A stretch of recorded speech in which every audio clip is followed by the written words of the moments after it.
किशोर जय गोपीजित चोर प्रभु जय जय मां।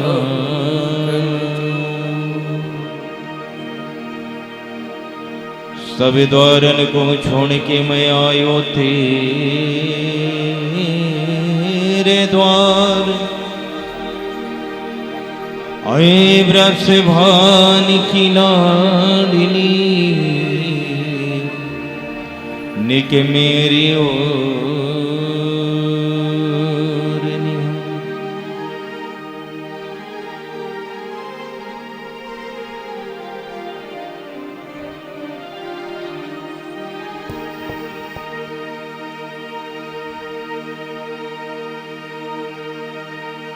वृंदावन के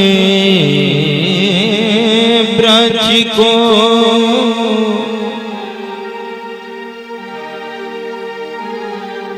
मर्म न जाने को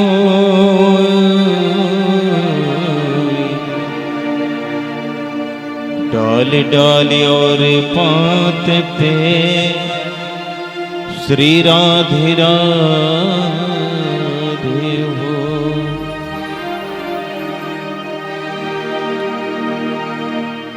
सब द्वारन को छोड़ के मैं आयो तेरे द्वार।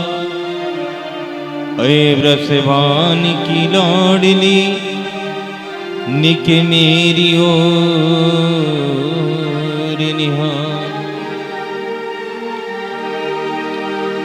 अपने अपने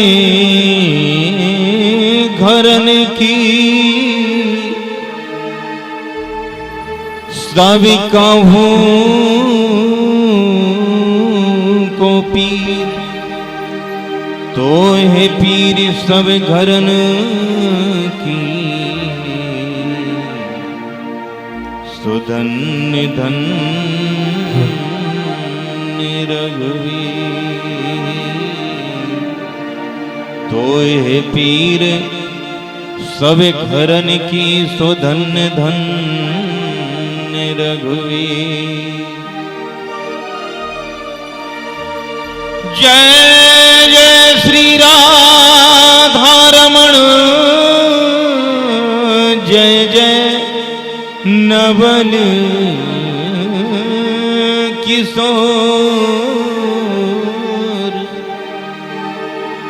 जय गोपी चित चोर प्रभु जय जय माखन चोर। जय गोपी चित चोर प्रभु जय जय माखन चोर। कृष्णाय वासुदेवाय हे परमात्मने प्रणत क्लेशनाशाय गोविंदाय नमो नमः। आइए आरती के लिए सभी लोग यथास्थान खड़े हो जाएं। सभी विप्रजनों से निवेदन है, आग्रह है कि सभी लोग यथास्थान खड़े हो जाएं और सुंदर ठाकुर जी की आरती का दर्शन करें।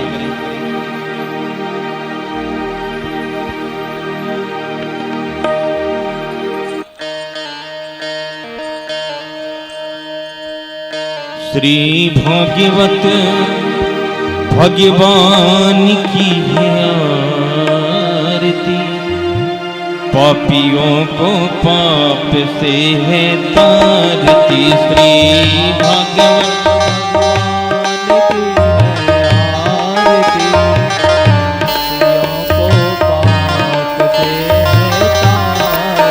श्री भाग्यवत भगवान की है आरती पापियों को पाप से है तारती। श्री भागवत भगवान की है आरती पापियों को पाप से है तारती।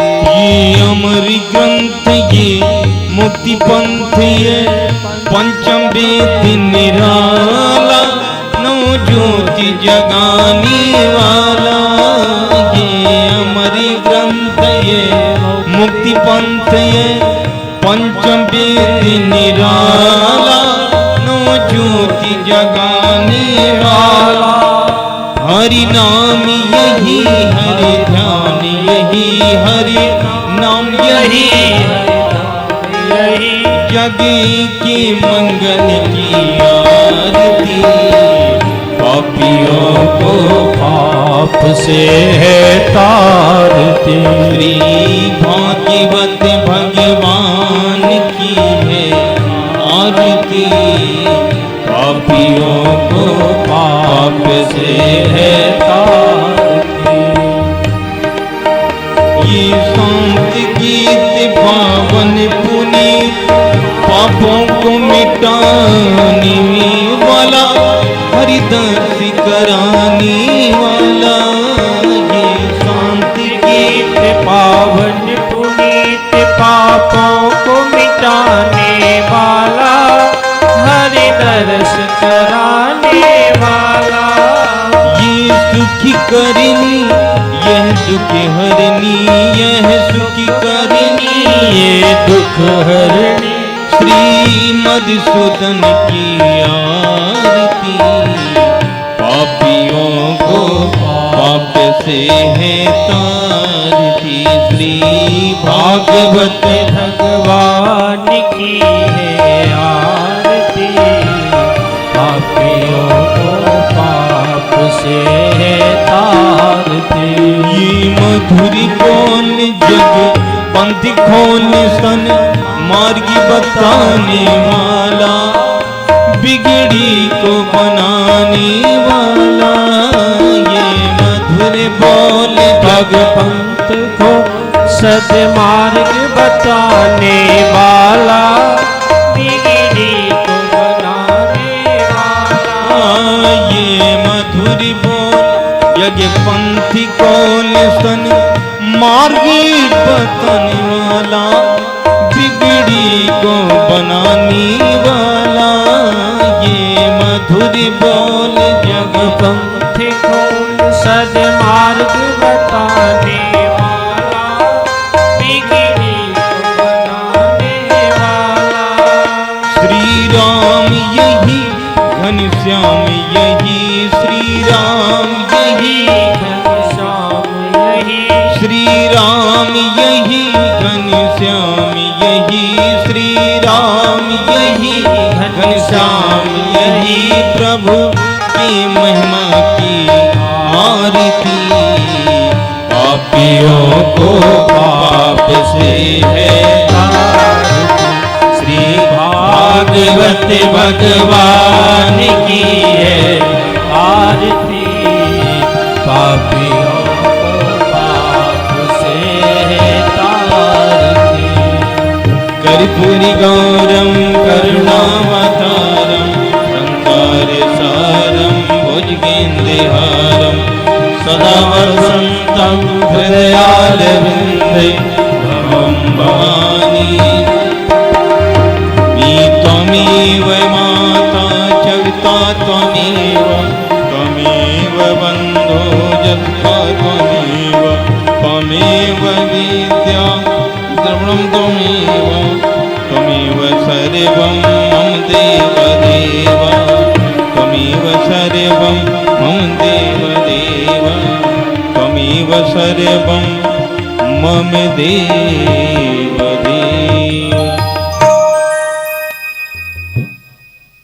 श्री राधे।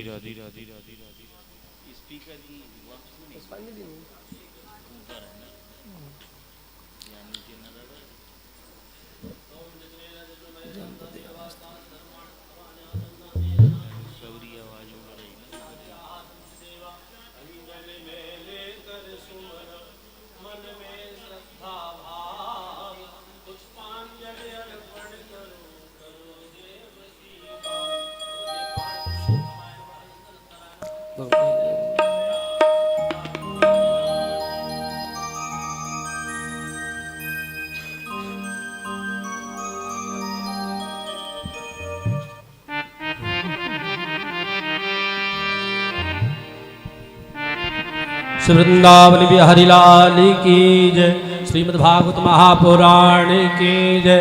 पूज्यपाद श्री व्यास जी महाराज की जय। श्री वृंदावन धाम की जय। सभी भक्तगणों से विनम्र प्रार्थना है कि आरती लेकर के अपना अपना आसन ग्रहण करें, सभी बैठ जाएं। और आज की पवित्र पावन बेला में श्री व्यासपीठ पर आसीन पूज्य व्यास जी महाराज भगवान श्री कृष्ण की मंगलमयी कथा आप लोगों को श्रवण कराएंगे। श्राद्ध पक्ष में जो लोग श्रीमद् भागवत जी की कथा सुनते हैं और कराते हैं उनके पितरों को सदगति प्राप्त होती है। इसलिए ऐसे पावन इस अवसर पर आप सब लोग दूर दूर से चल करके आए हैं और भागवत जी की कथा श्रवण करेंगे। पूज्य व्यास जी महाराज से निवेदन करेंगे कि आज की पवित्र पावन बेला में श्रीमद् भागवत जी की कथा का शुभारंभ करें। पूज्य श्री व्यास जी।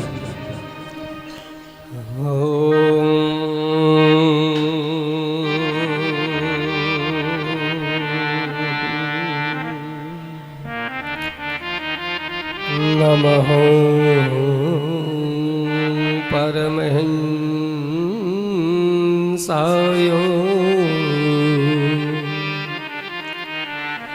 श्यादित चरण कमल चिन्ह मकरंदा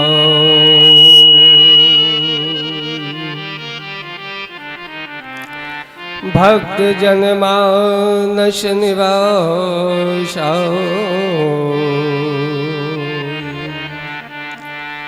श्री रामचंद्र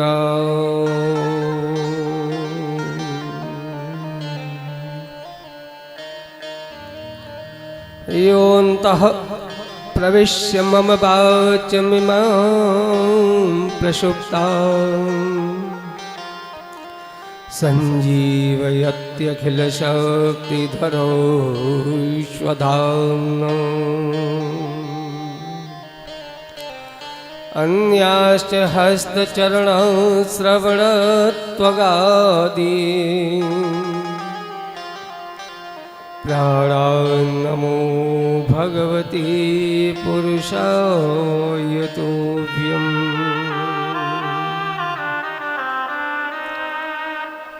एकस्त्वमेव भगवान् निगमात्मशक्त्या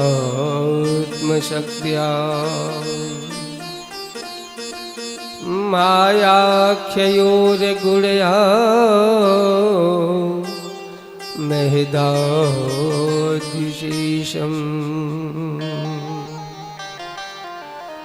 श्रेष्ठानुवेश्य पुरुषस्तदसद्गणेशो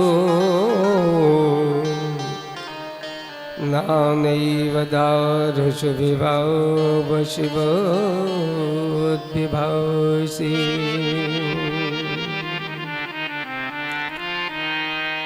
ध्येयं सदा परिभवं नमभीष्टदोहम्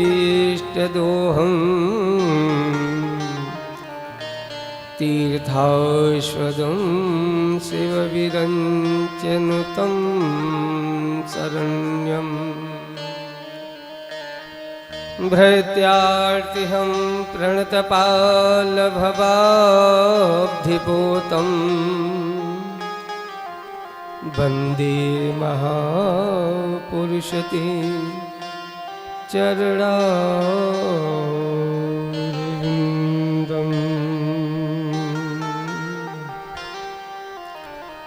बंसी विभूषितकरानवनीर्दाभा पीताम्बरादर्णबिम्बफलाधरुष्टा पूर्णेन्दुसुन्दरमुखादरविन्दनेत्रा कृष्णात् परं किमपि तत्त्वमहं न जाने।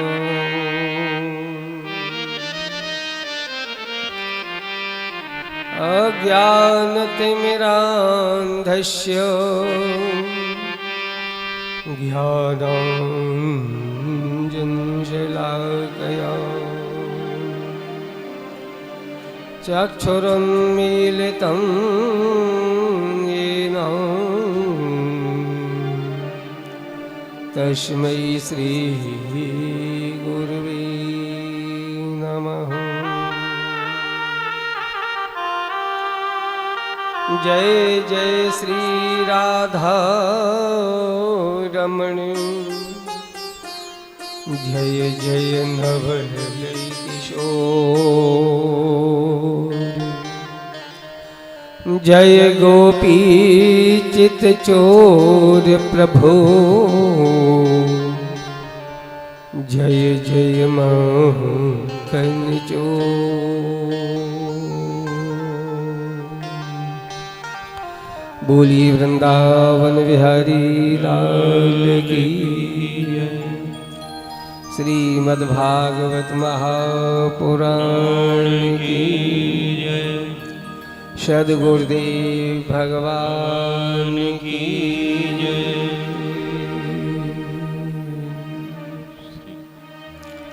अखंड ब्रह्मांड नायक, अकारण करुणा वर्णालय, भक्त वांछा कल्पतरु, श्री नंद नंदन की बांगमयी मूर्ति श्रीमद्भागवत महापुराण, जिसकी कथा को सनकादिकों के द्वारा वज्र का आश्रम में नारद जी श्रवण कर रहे हैं। इसी कथा को नैमिषारण्य तीर्थ में 88,000 सौनकादिक ऋषि बैठ करके श्री सूत जी महाराज के मुखार बंद से श्रवण कर रहे हैं। इसी कथा को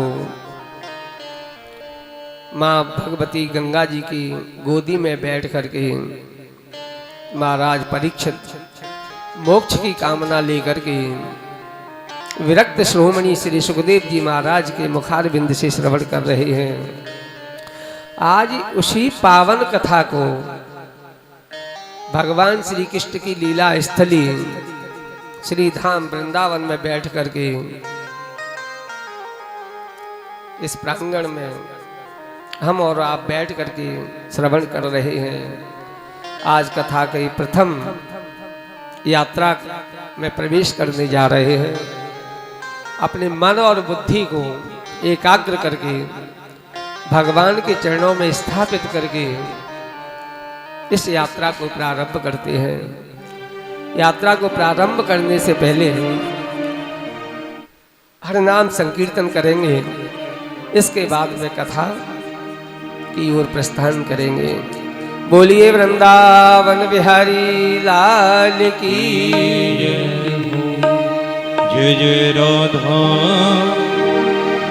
रमणी हरि बोली रे, जय जय राधा रमणी हरि बोल, जय जय राधा मणि हरि बोल, जय जय राधा रमणी हरि बोल, जय जय राधा। बोलिए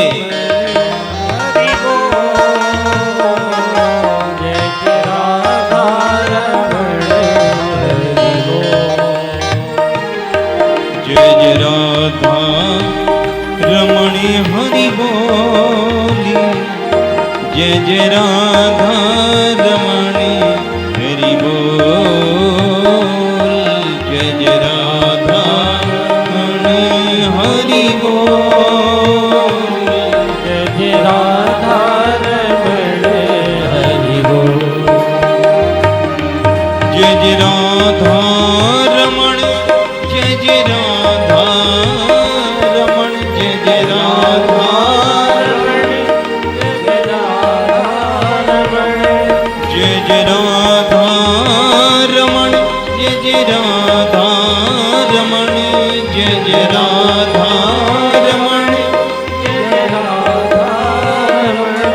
जय जय राधा रमण हरि बोल, जय जय राधा रमण हरि बोल, जय जय राधा हरि बोल। जय जय राधा रमण हो।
नाचे उसकी किलिकन पे ब्रज नाचे उसकी किलिकन पे कज रीली तिरछी चितवन पे कज रीली तिरछी अपनी अंतःकरण को खोली रे जय जय राधा रमणी हरि बोल जय जय राधा हरि बोल जय जय राधा रमणी बोल जय जय राधा रमणी हरि बोल जय जय राधा रमणी हरि बोल जय जय राधा रमण हरि बोल जय जय राधा रमण हरि बोल श्री राधे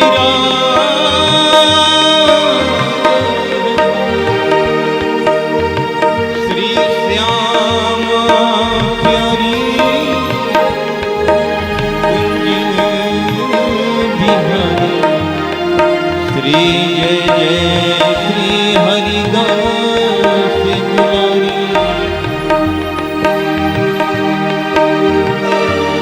की मन में है वासी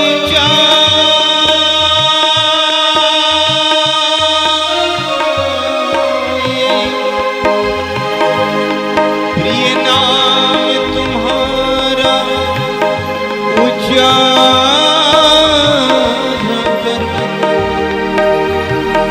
भारी के द्रग पात्र में प्रेम कजल मैं चरण मनीते पखाजा करो अवबा के बिहारी यही बिनती तेरे चरणों में मन को लगाया कर अहोबा की बिहारी यही विनती तेरे चरणों में मन को लगाया करूं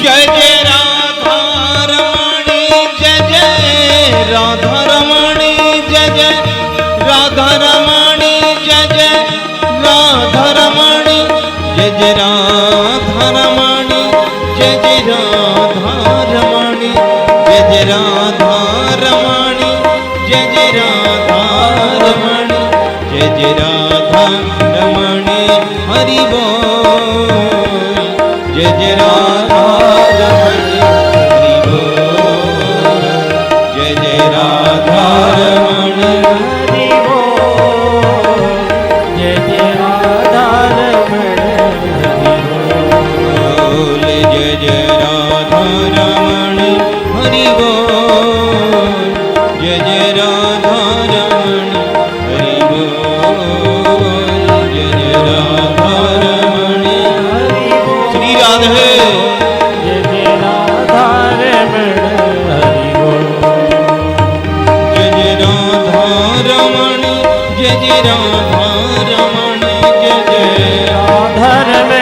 जय जय राधा रमणी जय जय राधा रमणी जय जय राधा रमणी जय जय राधा रमणी जय जय राधा रमणी जय जय राधा रमणी जय जय राधा रमणी हरि बोल जय जय राधा बोल जय जय राधा रमणी हरि बोल जय जय राधा रमणी हरि बोल जय जय राधा रमणी हरि बोल जय जय राधा रमणी हरि बोल जय जय राधा रमणी हरि बोल जय जय राधा रमणी हरि बोल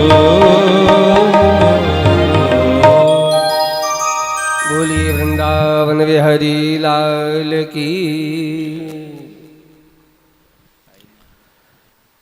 सच्चिदानंद रूपाय विश्वोत्पत्त्यादिहेतवे तापत्रय निवासनाय श्री कृष्णाय वयं नमः।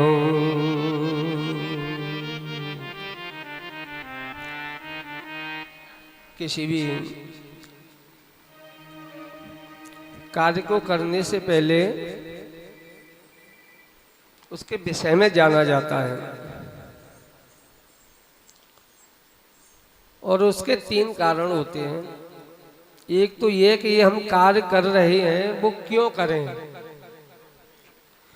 दूसरा होता है कि कैसे करें, और तीसरा होता है कि उसको कब करें। तो हम क्यों करें, इसके लिए हमें महात्मा की आवश्यकता होती है कि उस विषय के बारे में उसका मूल्य क्या है, उसकी उपयोगिता क्या है, ये जानने के लिए हम उत्सुक होते हैं। तो हम भागवत की कथा क्यों सुने, क्या आवश्यकता है इस कथा को सुनने की। तो भागवत की कथा का महात्म्य, इसकी उपयोगिता क्या है, ये भागवत ने बहुत अच्छी तरीके से बताया। लेकिन कोई खुद की प्रशंसा खुद ही करे ये तो उचित नहीं है। आपकी प्रशंसा कोई दूसरा करे तो वास्तविकता होती है कि हाँ ये सत्यता हो सकती है। तो भागवत कितना महान है, इसके महात्मा को, इसकी प्रशंसा पद्म पुराण ने की।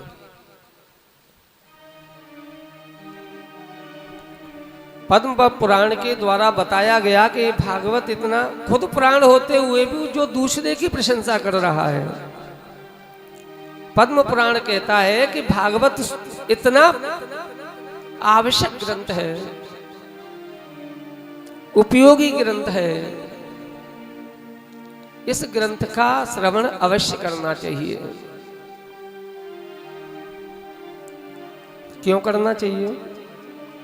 इसलिए करना चाहिए कि जीवन में हर जीव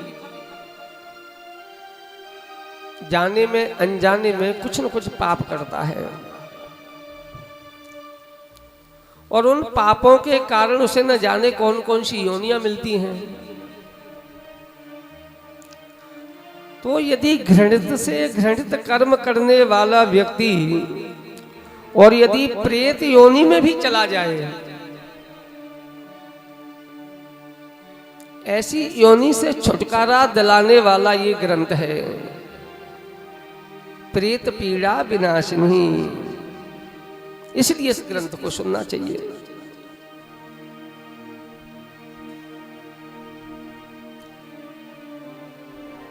इस ग्रंथ को सुनने की शुरुआत कैसे हुई?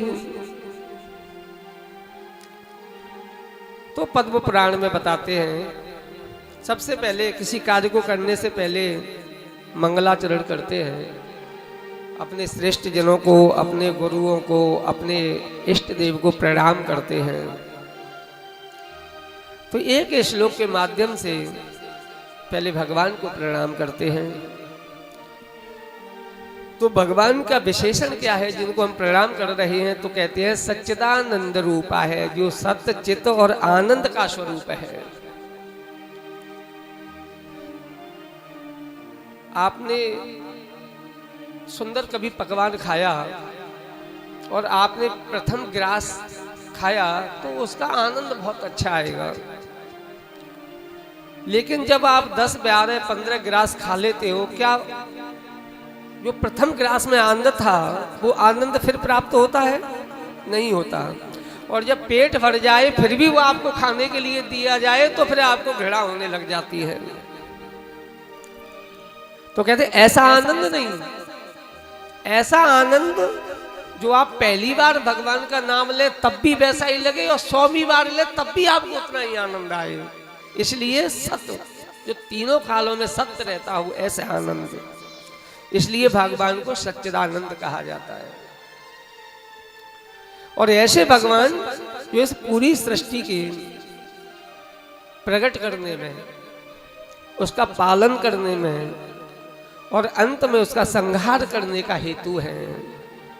ये सारी प्रकृति भगवान से ही प्रकट होती है, भगवान के ही द्वारा इसका पालन होता है और अंत में भगवान में ही विलीन हो जाती है।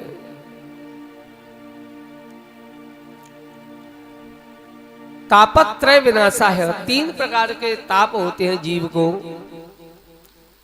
आदि दैविक, आदि भौतिक और आध्यात्मिक। आदि दैविक जो ताप होते हैं, जैसे विशेष ठंड का पड़ जाना, अधिक गर्मी का पड़ जाना, आंधी तूफान इत्यादि जो प्राकृतिक आपदाएं होती हैं, आदि दैविक होती हैं, देवों के द्वारा प्रदत्त होती है, इनमें आपका कोई कारण नहीं होता। आदि भौतिक जो भौतिक संसाधनों के कारण जो उपलब्ध होती हैं,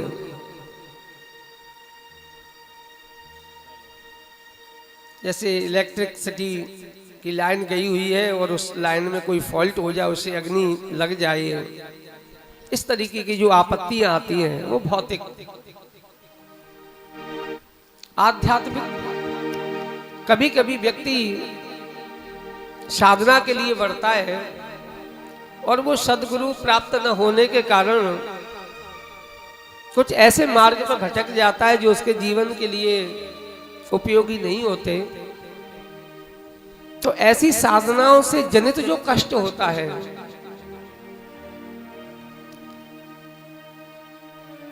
वो कष्ट आध्यात्मिक कष्ट माना जाता है।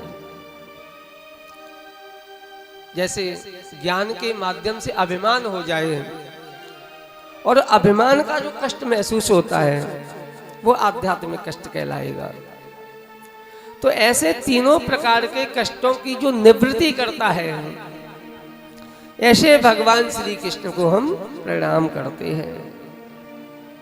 इसके बाद में सुखदेव जी को प्रणाम किया और प्रणाम करने के बाद में कहते हैं कि एक बार नैमिषारण्य तीर्थ में 88,000 ऋषि बैठे हुए हैं, व्यास आसन पर सूत जी महाराज बैठे हुए हैं, बड़ा सुंदर दृश्य है। शौनकादि ऋषि प्रश्न करते हैं और सूत जी उनका समाधान करते हैं। इस माध्यम से, प्रश्न और उत्तर के माध्यम से जो कथा आगे बढ़ती है बस वहीं से इस ग्रंथ की उत्पत्ति होती है। नैमिषे निमिषे क्षेत्रे। अच्छा, नैमिषारण्य क्यों इसका नाम पड़ा? एक बार इस 88,000 ऋषि भगवान विष्णु के पास में पहुंचे और जाकर के प्रार्थना की, भगवान हम सत्संग करना चाहते हैं, कोई ऐसा स्थान बताइए जहां निर्विघ्नता पूर्वक हम सत्संग कर सकें, क्योंकि सत्संग में विघ्न डालने के लिए उपयुक्त जो असामाजिक तत्व होते हैं ना, वो ढूंढते रहते हैं, अवसर ढूंढते रहते हैं। तो भगवान ने कहा कि मैं ये चक्र छोड़ रहा हूं अपना सुदर्शन, और ये जिस स्थान पर जाकर के स्थापित हो जाए, बस आप वहीं बैठ करके सत्संग करना, वही आपके लिए उपयुक्त स्थान होगा।